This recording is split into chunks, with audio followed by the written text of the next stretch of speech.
yolg'on bu dunyo, yolg'on dunyo, hammadan ham qolgan dardim faqat mol dunyo.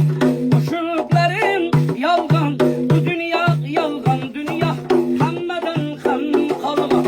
Esim kirib qolar deb ko'p urindim do'stlarim, hech bitmadi dunyoda mening kamim ko'zlarim. Burra bur hayya qaytib hayga borsam dabdaba, ayting bu yo'ldan qaytdim axir ahvol dabdala. Burra bur hayya qaytib hayga borsam dabdaba, ayting bu yo'ldan qaytdim axir ahvol dabdala. Dardim faqat mol dunyo, qo'shiqlarim yolg'on bu dunyo, yolg'on dunyo, hammadan ham qolgan dardim faqat mol dunyo. Qo'shiqlarim yolg'on bu dunyo, yolg'on dunyo, hammadan ham qolgan.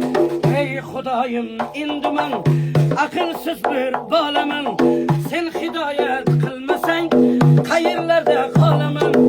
Ey Xudoyim, endi men aqlsiz bir bolaman, sen hidoyat qilmasang qayerlarda qolaman.